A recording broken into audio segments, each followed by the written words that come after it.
Hello, friends. Wonderful to see you again. As the few of you trickle in, I want to say a great welcome to everyone who is watching this live and who will be later. This is the third of 6 installments in our Healing Through Nutrition. And I would like to talk to you today about a post-cleanse period. The first week we started with how nutrition heals and the specific condition opportunities that avail themselves to being reduced or reversed completely with nutrition. Into the first week, we discussed the importance of a cleanse, why that might seem to be the first step for many healers and natural therapists in their nutritional program, and how important it is to execute a cleanse under supervision because of some of the electrolyte abnormalities that can happen. And this week, we're going to focus on how to transition from the cleanse week for maximal effect. So I just need to make sure that everyone can see my slides before I move on. And I want to encourage you to also ask questions in the chat as we continue. And I will certainly get to those questions, and let's jump right in. The week after a cleanse, if you have structured a 30-day program, a 21-day program, a period of time whereby you're going to structure your nutrition for healing, the first week may be considered a starting week, and you may get a jump start on your nutrition if you do a cleanse. The week following the cleanse is almost the most important week of a nutritional transition time, mainly because there is extreme absorption post-cleanse. So the cleanse, oftentimes people think that's the end of their benefit. They get cleansed, maybe there is a little bit of weight loss, they feel good, the skin may look better. However, that cleanse has just exposed the lining of the intestinal wall.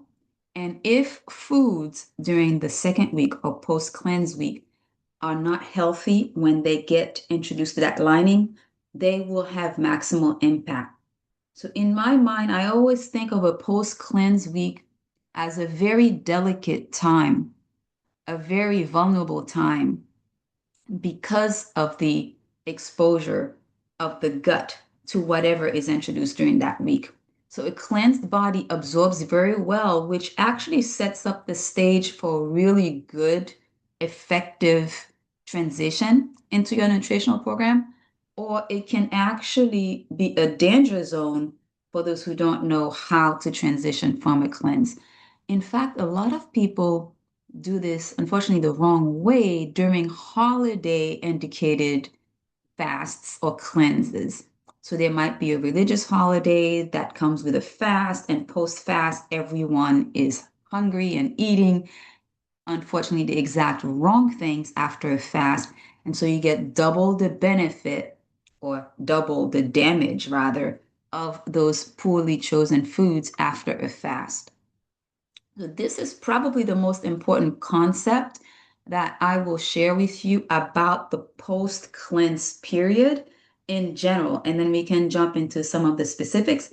If you happen to be taking notes, maybe for a later DIY, or if you will actually consider a program like this under supervision. So introducing toxins can be damaging in the post-cleanse week. However, if you program the nutrition correctly, this is the first week where you will see double-digit pound loss. Okay, so for example, in the first week, the cleanse week, some women may lose up to 5 to 7 pounds. followed by a cleanse week where they might lose another 4 pounds. And so they'll be at double-digit pounds lost, which is unheard of for women in a couple of weeks. And this can be maintained. And so when these two types of programming are combined in an intelligent way, it can be very effective at showing results in the body composition. So visceral fat can also move during that time, and visceral fat again is correlated with disease because it actually is linked to inflammation. And inflammation is the undercurrent of many of our chronic conditions. So if you have a nutritional system that actually reduces visceral fat, it's an effective plan. Liposuction, body contouring, all these freeze methods all target subcutaneous fat, which shapes the body but keeps the individual sick on the inside.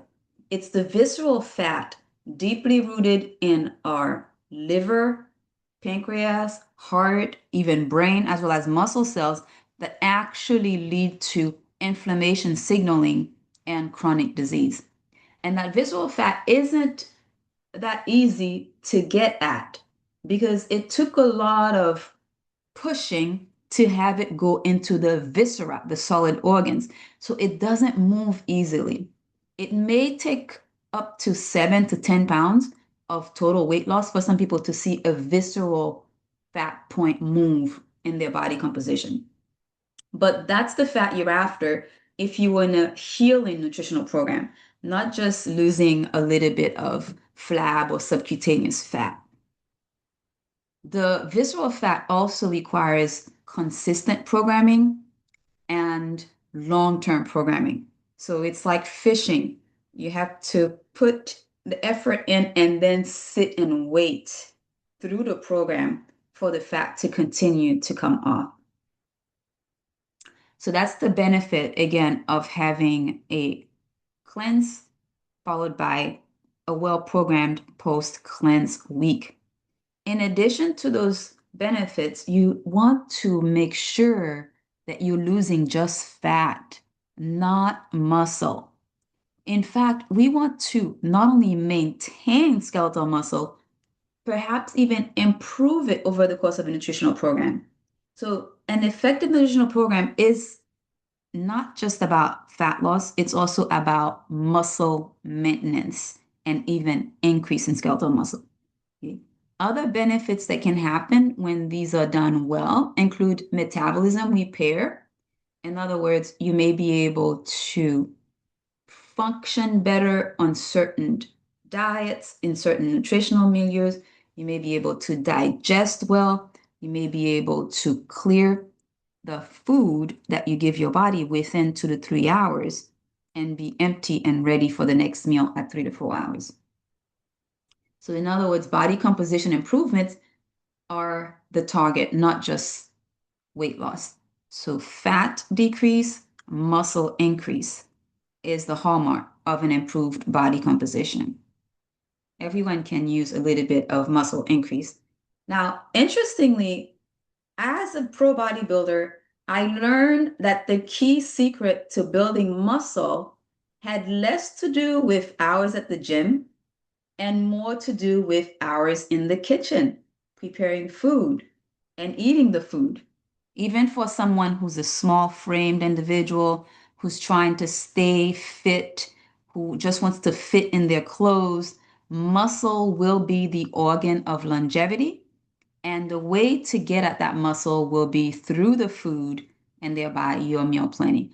Of course, the fun part of building muscle is in the body shop, right? In the gym.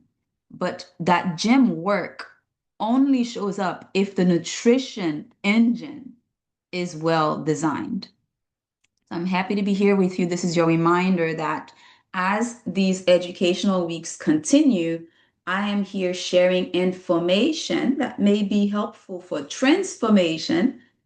If you are wanting to do a medical journey to improve your health, you really do need to have a consultation either with me or with your medical doctor. Even if you're thinking about food, using food as your medicine instead of medications.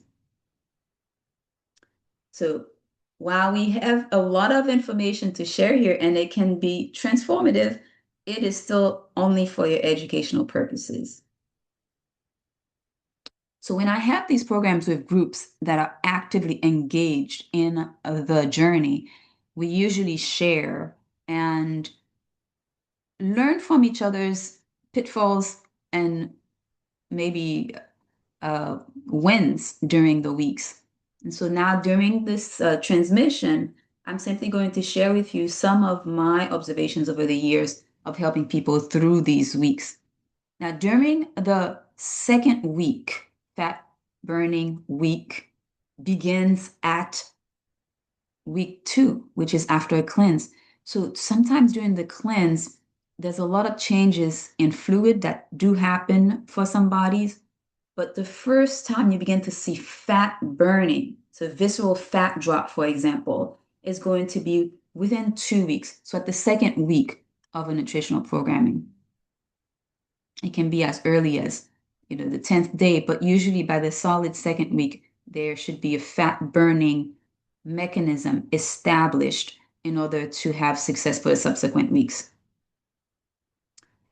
A lot of people make a mistake here. As I mentioned during the post cleanse, toxins have double the damage. Anyone who's beginning dairy, grains, starches, junk food of any kind, alcohol, sugars, all of those are actually hidden toxins that can damage the lining if they're introduced during a post cleanse week. So remember that the construct of a meal includes a protein, healthy fat, and vegetables. That continues throughout a meal plan, which normally lasts 6 weeks. But during the cleanse week, there may be less protein at lunch, and the post cleanse week, the protein is reintroduced. I know this is a little bit technical, but again, if you're taking notes, this is an important caution. Protein is taken at every meal during a nutritional journey. And we talked a little bit about protein with your questions last week. Dairy, grains, starches, alcohol, sugars of any type that is processed will actually be received as toxins on a cleansed GI or stomach or small bowel lining. Okay. In fact, the body doesn't need these things. Fat, protein, and vegetables are the nutrients that are needed, and the body will crave them, and you'll remain hungry as long as they're not provided. This is the reason why someone can eat a bowl of pasta and be hungry an hour later. The starches are not needed. They're actually not required unless it's a growing, pubertal young adult or a professional athlete who's repleting their lost or worked storage of glycogen. The average person who is offloading disease does not need starches, especially in the period of nutritional healing. Now, there are many ways to approach nutritional healing. This is one, and I'm talking to you about this particular one of not having excess starches because it's fuel. And if you're not using that fuel, it has to be stored. And normally, when we are healing, we're trying to offload, not store additional unused fuel. And the storage is fat, and more visceral fat equals more inflammation. So I mentioned the good fats that are introduced, the vegetables and the fruit, and then the protein at every meal. That's the construct of a meal. We had discussed the morning routine as a way to set up a good nutritional day. Remember, I had compared it to a spiritual morning routine that would set you up for a good day. Well, the nutritional morning routine does the exact same thing. It sets up the canvas for a rest of the day that will this maybe dissolve later. Let's say at 3 p.m., most people get tired, they make poor choices, they eat based on stress, maybe they're snacking, they're eating without thinking. If you have a nutritional morning, a routine that sets your digestion up, and you carry 3 meals, you're less likely to be lost at 3 p.m. You might be hungry, and there might be a snack designed in your meal plan that you can take, but you won't be out of control. You actually will have been nourished enough to think better at 3 p.m. and realize that you're either hungry, you're thirsty, or you need a snack. So, in my recommended morning routine, I mentioned a multivitamin to actually nourish all of the cells for their cellular functions. Second, a fiber to nourish the microbiome for the humongous work of transforming the body that they do. And then third, if you can tolerate it, lemon water. And this is to be taken warm because that has a nice effect of priming the GI tract, the gastrointestinal tract, and getting us ready for digestion for the day, especially if there's been malabsorption, low vitamin C, immune issues, and difficulty in weight loss overall in the past. Besides these 3-step morning routine, and I can send you links to specific items if you need them, just reach out. You would really want to have the meal plan to go. Having your meals on you is probably the single most effective action that will save a 6-week or 30-day meal plan. If the meals aren't with you, then it's possible that you may eat whatever is available to you. And usually it's not going to be as good as what could be in your meal plan. So, morning fruit, protein at every meals. I do recommend 3 meals a day for most people because, again, the metabolism that's being repaired will be trained by regular intervals of protein, carbohydrates via the vegetables, and fat that's going in. And then scientifically informed supplementation that can help with the specific goals that you're going after, whether that's visceral fat loss or heart health or metabolic health. So, in our meal plan from last week, I discussed the structure or skeleton of the cleanse week, right? There's no protein at lunch. And now during the post cleanse week, what I do personally is actually keep the full morning routine. I don't change that at all. I usually leave that at least for 6 months for most people that I work with because there's significant nutritional deficiency I find in most patients that will not be fixed with just 1 week of multivitamin in a nutritional program. So I continue the vitamins, and because it often takes sometimes months, sometimes years, or even decades for conditions to establish in an individual, it most likely will take at least a month or 2 or even 3 for most of that condition to be offloaded using lifestyle. So when you think about your nutritional plan, yes, a first 21-day challenge or 30-day challenge may be the way to get yourself started, but think of offloading a disease in what might be 8 weeks minimum for cardiovascular restoration to 3 months for metabolic restoration for things like diabetes, insulin resistance, etc.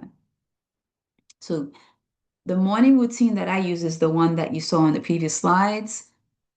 I would note here that breakfast, lunch, and dinner come with their respective proteins and vegetables, and fat usually is only at lunch and dinner. Okay. Typically, in older nutritional plans, you'll see that people are eating 6 times a day. It's okay if you're a teenager, but not okay if you're a sick adult. This spiking of the sugar followed by spiking of insulin that can happen when people are being fed 3 meals and 3 snacks is enough to keep an adult insulin resistant. So I generally say eat 3 meals a day. And if you're hungry in between, first examine the quality of the meals. Perhaps there's not enough protein or enough fat or enough fiber by way of the vegetables. Once you've optimized the meals, then if there's a gap of 4 hours or more between two meals, let's say between lunch at 2 and dinner at 7, there's a 5 hour gap, then yes, a snack will be needed because the body does need nutrition at about every 3 to 4 hours when we are fed well, when the meals are well balanced. It takes 3 to 4 hours for the body to utilize that and to wait for us to give it the next meal. This is, of course, speaking of someone who is not fasting adapted and who is simply eating in a window of 8 to 10 or 12 hours. Okay. So 3 meals a day is what I recommend. Not all of these snacking in between. People sometimes think that smaller meals but more frequent will be helpful. That was very popular, and we've realized that actually for some people it maintained their insulin resistance because of too much exposure, too many spikes of their insulin during the day. So those 3 meals are each followed by at least 8 to 10 or more ounces of water 20 minutes after the meal. I always combine water intake with a meal because otherwise we tend to forget. Remember, in our morning routine, we're getting at least 24 ounces of water. With a vitamin, with a fiber, and with the lemon, we're getting 8 ounces each. Now, with each meal, if you add 8 ounces of water, at least post meal, you're getting another 24 ounces, which is closing in on that 70 to 80 ounces needed for the average person per day. It's still not enough. But if you're able to only take in 8 ounces in a sitting, begin with 8. If you can take 10 ounces, then go for 10 ounces after each meal. If you can go with 16 ounces, then drink 16 ounces after a meal. But combining the meal followed by water really helps to incorporate and program the water intake in the day. So that's what I would do if I were guiding you to maximize the time after the cleanse, is to keep the meals well balanced, maintain a nutritional morning routine, and have the water post meal as much as you can, 16 ounces if possible, about 15 minutes after the meals. So that alone, the regularity of introducing nutrients, good nutrition, and hydration has a beautiful impact on most people's bodies. This is before any supplements. You can see in here, we do use some supplements where needed. I curate them for each individual as their allergies and other comorbidities demand, but there are many, many supplements that can support a journey that can be used, but after the nutrition programming has been optimized. I'll just say one more note here about the fact that water sometimes shows up before meals and during meals. In most cases, people do have a tendency to sip during a meal. That's okay, but don't let it become excessive. And the reason is because, of course, there's hydrochloric acid that's trying to burn and break bonds between some of our foods. It's an acid that's produced by the stomach. It's there for a breakdown of the foods and for digestion. And if we overly dilute it by having a lot of water in the stomach, it can impair our nutritional absorption because the breakdown, the digestion would not have happened. Okay? So that's the only caution with having water with the meals or before. Again, if there are any questions about the sequence, please write them down. I'll be happy to go over some of the thoughts with you. I generally do prefer that people eat real foods in the next let's say, in the first month or so of their nutritional plans, as opposed to using nutritional shakes or meal replacements, only because they really do get more benefit healing wise from real foods. If a protein shake is used, I generally would recommend that it be plant-based protein in the first couple of weeks for the same reason I mentioned that dairy can cause a reaction to a newly cleansed gut lining. All right. If you still eat eggs or animal products, a well-curated breakfast could be a fruit, an omelet, and vegetables. There's not a lot of fat in the morning breakfast. However, you do need fat at lunch and dinner to help with satiety, to help with brain health. And the fat, because it's so calorically dense, you can have all the fat you need in those two meals. You also get the benefit of fat that will keep you full longer, especially if you also have the adequate amount of fiber through vegetables. And in the morning, there can be a little bit of fat, but not too much. The fat will come from some of the eggs if you include one egg yolk, let's say in an egg white veggie omelet. So for those who don't eat animal products and still need to find protein, there's so many options in nature. There are beans and peas. Those are nature's natural proteins. Some of those beans and peas have been turned to things like tofu. An alternative could be tempeh. There are veggie burgers, black bean burgers, things like lentil soup, split green pea soup. So when you have the choice and you decide you will have a meatless Monday, for example, if there's heart health that you are trying to reduce, your protein doesn't disappear because you're meatless. You simply choose a plant-based protein. And by the way, even currently as a bodybuilder, all of my protein is coming from plants. So plants do support muscle growth, and it can be very helpful if you have one day that is without animal products, if you so choose, and if your body is amenable to that. Not everybody is able to do that. Okay, so there are plenty of options, but 2 cups of vegetables if you're able. And in the off chance that someone isn't able to handle a cup or two of vegetables, it tells us two things. The microbiome hasn't had a lot of work, a lot of opportunity to be able to process fiber. And second, that the microbiome may actually be impaired. There might be more of the bad microbes compared to the good ones. So if you start to improve your vegetables and you develop more bloating, more gas, more irritation, bowel symptoms, then it probably is a good indication that you may need some microbiome testing to see if there is imbalance or something called dysbiosis, or simply if you have some food intolerances. Okay. But generally, in any meal planning, because it's long term, and I mentioned at least a month, ideally 3 months, you want to make sure the food tastes good.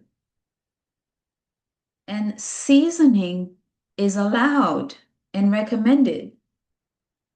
You should think about salt content if there is high blood pressure. However, it's the salt that maybe sodium chloride can be replaced with potassium chloride, and you still have that salty taste in your food.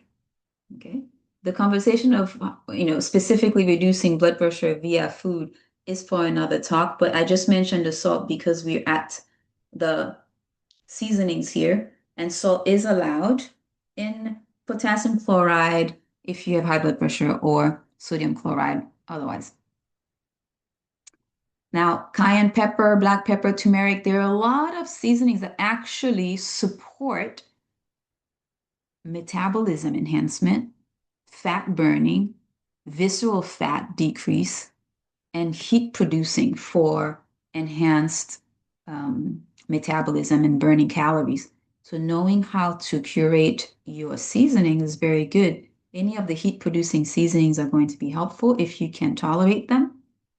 And garlic, ginger, cinnamon, there are some that are better for metabolic health and others that are better for cardiovascular health.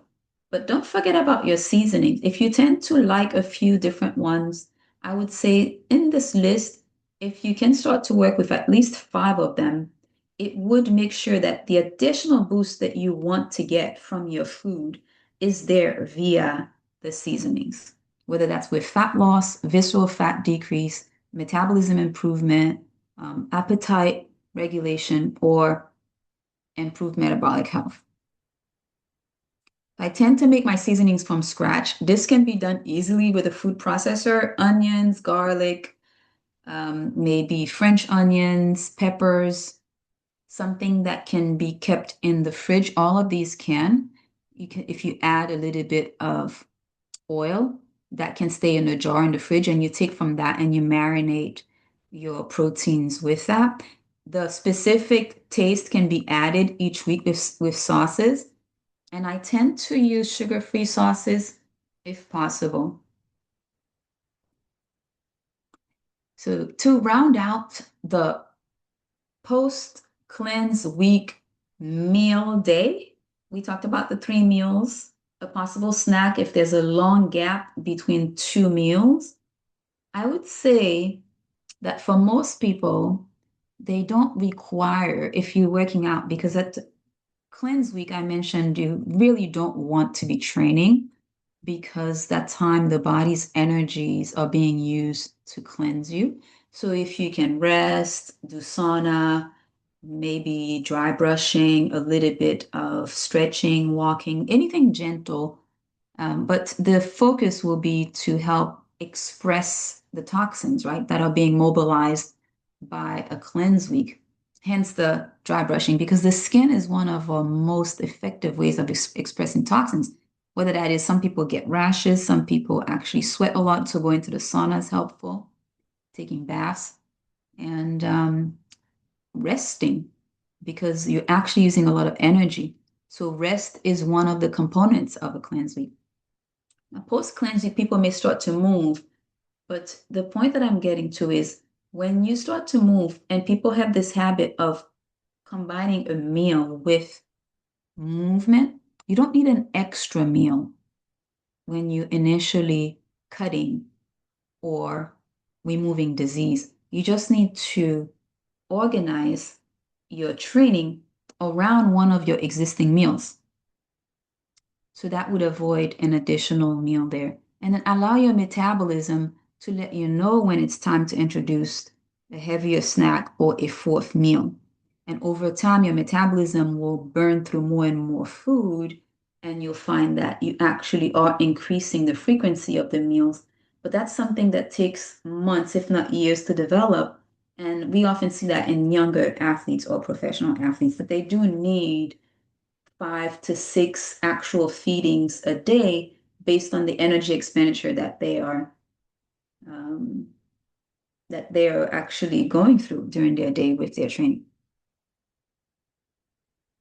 So far in all of our conversations, if you can actually identify 5 of these habits here, you may be on your way to improving your health with nutrition. Having a nutritional morning routine, eating fruits in the earlier parts of the day, drinking water after every meal. It may not be 20 ounces, but what you can. You do not want to force water drinking because that can be dangerous. It is an adaptation to be able to drink more and more water. So begin where you are and don't force it. You can push a little bit by adding 1 more ounce to what you feel you can do, but no more than that. So eating in an eating window, we talked about this week 1, maybe starting at 11, ending at 7, 8-hour window, starting at 12, ending at 8. Even if it's 10 hours, that's better than having a meal at 7 and a meal at 7. So 7 a.m. to 7 p.m. is 12 hours, and you're eating for half the day. And it can be very taxing on a system that wants to heal, and shrinking that window can be helpful. So last meal by 7 p.m.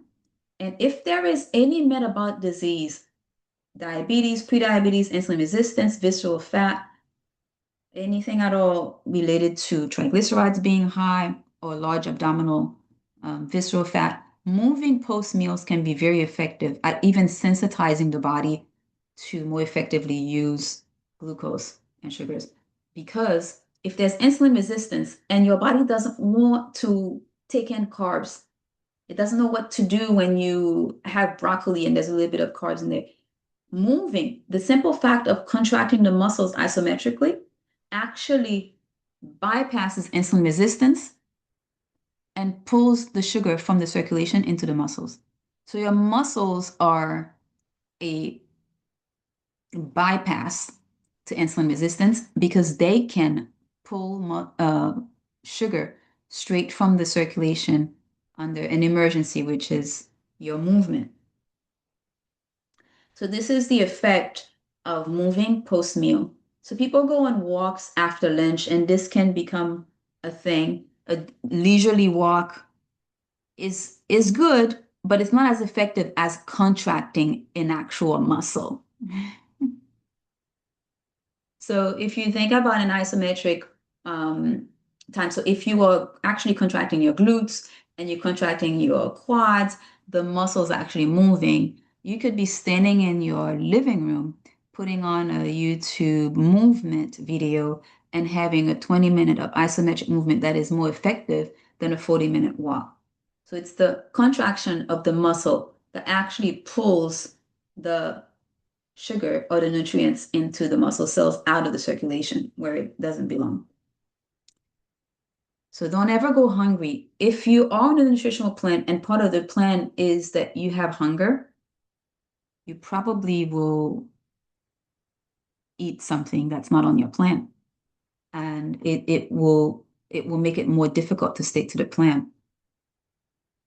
And so going hungry, it is not part of a normal nutritional plan. If it's well designed, you will be nourished, and therefore the body will be okay until it's time to refeed again, which is usually 3 to 4 hours. Going hungry is often a sign that the meal wasn't well balanced. Okay, so snacks only if there's extended period of time during meals. So the taste buds may change. If you have addictions to sugar or carbs, the microbiome is likely damaged, meaning they haven't been getting the fiber they needed to be robust. And therefore, the body will be a representation of a damaged microbiome, or what we usually call imbalanced dysbiosis. That often comes with a very interesting change in the taste buds where the microbiome, which is now unhealthy, connects with the taste buds in the brain in allowing the person to crave the very things that will feed the poor microbiome.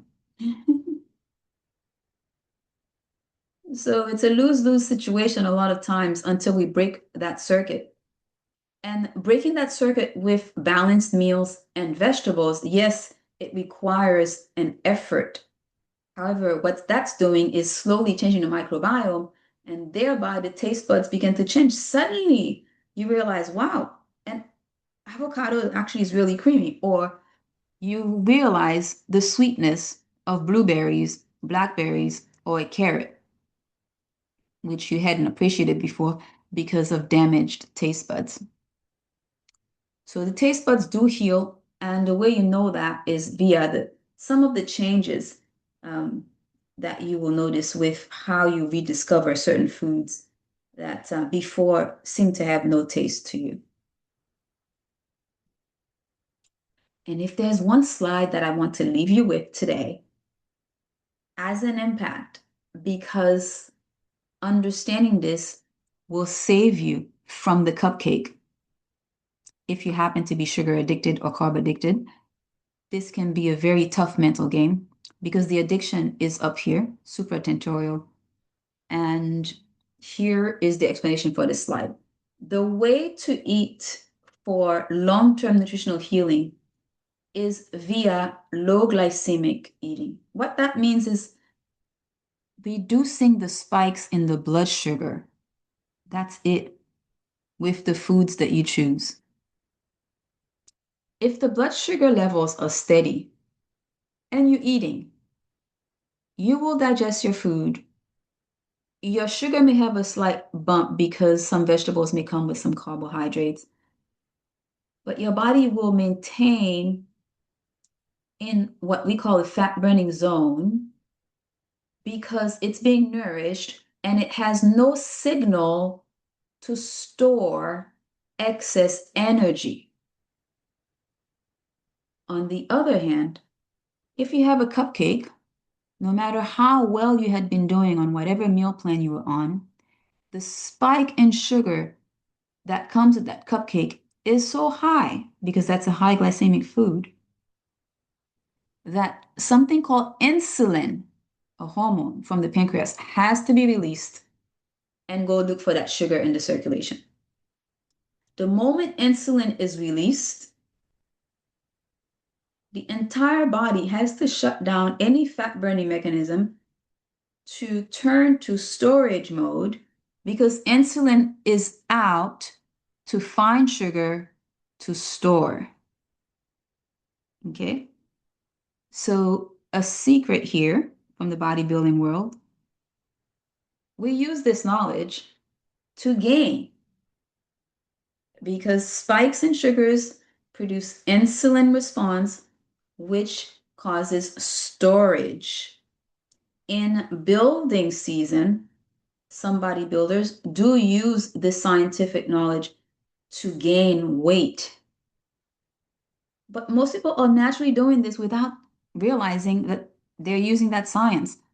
Spiking the sugar with a cupcake or with a cookie or with a piece of chocolate or with an empty calorie or some carbs, some starches, thereby increasing the insulin release, which then has to shut down every cell from fat burning to fat storage. The cells have to now become fat storage cells. They're storing energy that is being picked up in the circulation. And if you can think about the body as a factory, it's either going to be working cohesively as a fat burning factory or a fat storage factory. It cannot be doing both at the same time. So the moment we spike the sugar during a nutritional process that was meant to help people shed fat, we switch the metabolism to fat storage and they stop losing. In fact, some people gain weight when they cheat and they find it difficult to get back to their fat losing streak. It's because this has happened and they didn't know the science behind it. So just a little bit of inside knowledge about the reason why low glycemic foods seem to work really well for longer term fat loss, sustained fat loss over time, is by virtue of avoiding these unnecessary spikes in our blood sugar that have a lot of other detrimental effects. And insulin response is just a natural response, but it happens to be one that will stop any fat burning and have the entire system turn to storage. And then it takes a lot more energy to return back to fat burning because now you can't cleanse anymore. That's already been done. And so it's usually a lost effort after that. So I'm happy to be sharing these tips with you over the next few weeks as well. Today, we learned that post-cleanse is a key opportunity area for introducing healthy foods whose benefits will be magnified by being absorbed on a clean slate, so to speak, of the GI tract that's been cleansed. Feeding the microbiome continuously transforms even our taste buds. And if we want to stay in fat burning mode, we cannot spike our sugars for any reason. And if this piece of knowledge helps you stay away from the next cheat that wouldn't be on your meal. People often think this is a small piece, it's only Tuesday or it's only Saturday, it's only once, but it only takes that one spike to shut down the system. And then you have to work a week or two to get it going again. Fat burning momentum isn't easy to get. It requires programming. And so during these weeks where we're talking about healing foods for health, usually a body composition will be an easy way for us to monitor the progress week by week by week. If you know what's happening in your body, it's a lot easier to stick to a plan, especially if you're being guided by someone who has brought others where you're trying to go. So during the course of the day, I mentioned drinking water after meals. If straight water is an issue, this can be flavored with herbs. It can be flavored with fruits. You can infuse the water with certain herbs, but make it so that you are enjoying the water. But I would stay away from any sweetener in the first few weeks of your nutritional program.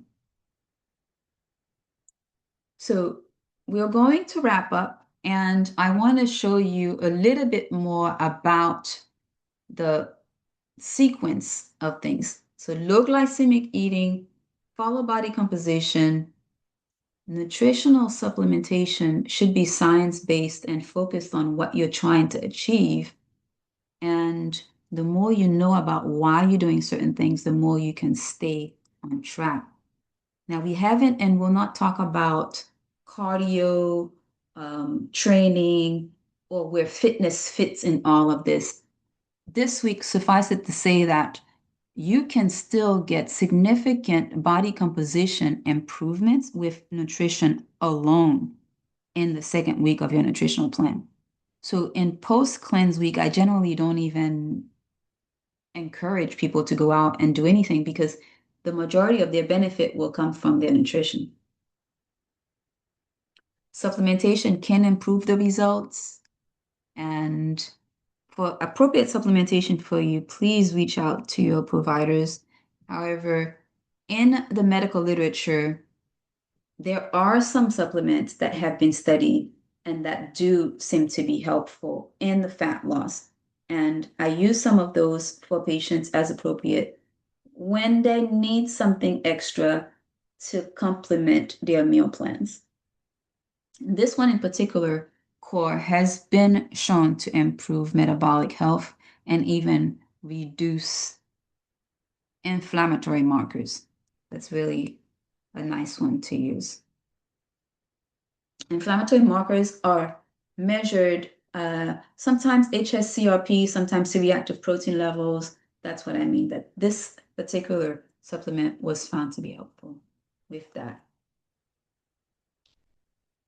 So I will actually stop for questions. I have a lot of tips for how to deal with sweet tooth, cravings, addictions, etc. But since I don't know exactly what each of you is doing, I will stop here and say completely know your baseline data.